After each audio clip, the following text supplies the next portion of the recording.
গিয়েছিলাম কদিন আগে এমন এক বিয়ে বাড়ি যেখানে ঢুকতে দেখি পরিষ্কার ভাষায় লেখা আছে ক্যাপ্টেন 600 ছাড়া কথাই হবে না। তাই সেই কারণে আমি মুখ বন্ধ করে যেই মুহূর্তে বিয়ে বাড়ি ঢুকছি দেখলাম কি এরা 600 টাকা করে দিয়ে একদম নাচা শুরু, মানে ওই যে বাইরে লেখা আছে ক্যাপ্টেন 600 ছাড়া কথা হবে না। তো সেই কারণে দেখলাম যে বাইরে একদম চশমা পরে একদম নাচা শুরু করে দিয়েছে, মনে হচ্ছে একটু বেশিই টাকা দিয়েছিল। আর এই প্রথম আমি কোনো বিয়ে বাড়িতে গিয়ে কোনো ভিডিও ক্লিপ নিচ্ছি যেখানে কোনো বড় বউয়ের সামনে থেকে কোনো ভিডিও ক্লিপ নেওয়াই নেই। তার কারণ একটাই, সেই আমাদের প্রখ্যাত এমন একটা ইউটিউবার, থাক বলবো না, কেননা তারও একটা কারণ আছে। আর এইদিকে দেখো না, ইউটিউবারের নাম বলবো না বলেছি বলে দুঃখ পেয়ে মনটা খারাপ। সেখান থেকে পেছন ঘুরতেই দেখি ওরে বাবা, বরকে নিয়ে তো একদম ভোটের প্রচার চলছে। তারপর দেখলাম কি হঠাৎ করে ভোটের প্রচার এই গরমের মধ্যে কি করে করছে। তো সেই জন্য একটু আগের দিকে একটু এগিয়ে এসে দেখি ওরে বাবা, এখানে তো লস্যির বোতল পড়ে রয়েছে। তারপর আর কি আমিও হালকা করে এই গরমে লস্যি খেয়ে গলা ভিজিয়ে চলে এলাম। আর একটা গাছের দিকে দেখে আমার সন্দেহ হয়, তারপর ভালো করে গিয়ে দেখলাম যে গাছটা নেশা করে ফেলেছে, তাই চোখ জ্বলছে। তবে আর বাইরের দিকে বেশি না তাকিয়ে সেই বাড়ির মধ্যে ঢুকলাম, দেখলাম যে ওরে বাবা, এদিকে মণ্ডপ ছেড়ে তো বর বউ উধাও। সেই টেনশনে একজন দেখি না চেয়ার নিয়ে পাশে মাথায় হাত দিয়ে বসে রয়েছে। তাই আমি কি করলাম, আমার টিম থেকে একজনকে পাঠিয়ে দিলাম জিজ্ঞেস করতে যে ভাই বিয়ে হচ্ছে কোথায়, এখানে তো মণ্ডপ করে রেখেছে, বর বউ কই? তো সে আমাদেরকে জানালো বর বউ এই মুহূর্তে এখান থেকে ভেগে গেছে। আর সেই টেনশনে আমি ঘামতে ঘামতে অবাক যে বিয়ে বাড়ি এসেছি, বর বউ গায়ে। আর তার থেকে বড় কথা হলো, এখানে আসার জন্য নিমন্ত্রণ করেছিল আমাকে ওই বর। এবার সেই যখন নেই এখানে, তো আমার কেউ চিনে না। এবার যদি ধরে আমাকে কেলায় বা কেউ আমাকে জিজ্ঞেস করে, আমি কি বলবো বলো দেখি। बात तो सही है। তার ওপর আবার হঠাৎ করে একজন আমাকে ধরে জিজ্ঞেস করছে তুমি কোন পক্ষ। ভাগ্যিস আমি লজ্জার খাতিরে বলে ফেলেছিলাম আমি শুক্লা পক্ষ।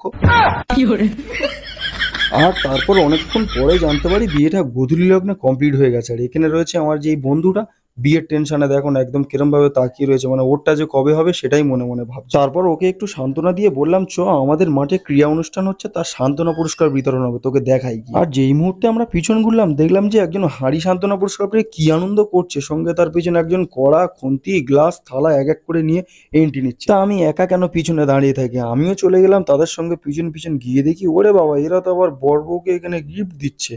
আর এদিকে দাঁড়িয়ে রয়েছে মামা শ্বশুর। এ কি মামা শ্বশুর, এখনো না বিয়ে করে পেছনে টেনশনে পড়ে গেছে। আর ভগবানকে ডাকছে, ভগবান ওর যেমন হয়ে গেল আমারটাও যেন হয়ে যায়। তাও তাকে একটু আশীর্বাদ করে যেই মুহূর্তে ঘর থেকে বাইরে বেরোচ্ছি দেখতে পাচ্ছ একদম ঘামে তো পুরো চপচপে রে বাবা। আর এই যে পিছনে যাকে বোঝাচ্ছে দেখতে পাচ্ছ, রতন টাটার পিসশাশুড়ির মাসির ছেলে। মানে এত সুন্দর ভালো বোঝায় শেয়ার মার্কেটে টাকা লাগালে কি করে আপনি দিনে দিন ভিখারি হয়ে যাবেন। তাই তার এত সুন্দর স্পিচ শুনে আমার এই বন্ধুরা তুই আবার সন্ন্যাস নিয়ে নিল। তা আমি আবার তাকে পেছন থেকে বললাম সন্ন্যাস না নিয়ে চ খেয়েটা আগে নি, কেননা অনেকক্ষণ ধরে ডায়লগ শুনে শুনে খিদে লেগে গেছে।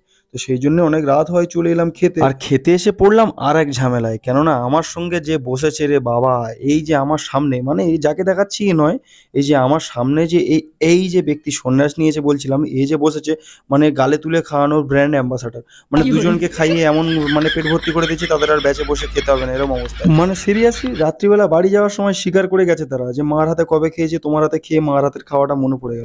তো এবার খাওয়া দাওয়া কমপ্লিট হয়ে গেছে, মেন লাস্ট যেটা করণীয় সেটা হচ্ছে বর বউকে তো বলে যেতে হবে, এটা মাস্ট, না বলে গেলে একটা মান সম্মানের ব্যাপার আছে না। তারপর আর কি করার, প্রত্যেক বিয়ে বাড়িতে খাওয়া দাওয়ার পর যেটা লাস্টে চলে আসার সময় করতে হয়, টাটা বাই বাই জানিয়ে বললাম যে খাওয়া দাওয়া কমপ্লিট, এবার এলাম, দুজনে খুব ভালো থেকো, হালকার ওপর থেকে একটু বড় হয় আশীর্বাদও করে দিলাম, তারপর সেখান থেকে বেরিয়ে পড়লাম।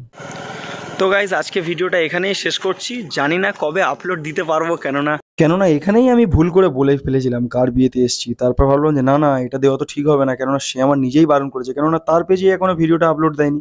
তো চলো দেখা হচ্ছে আরো একটা নতুন ব্লগে, ততক্ষণের জন্য বাই বাই। ভিডিওটা ভালো লাগলে যে একটা লাইক করো, আর চ্যানেলে নতুন হলে সাবস্ক্রাইবটা করে দিও।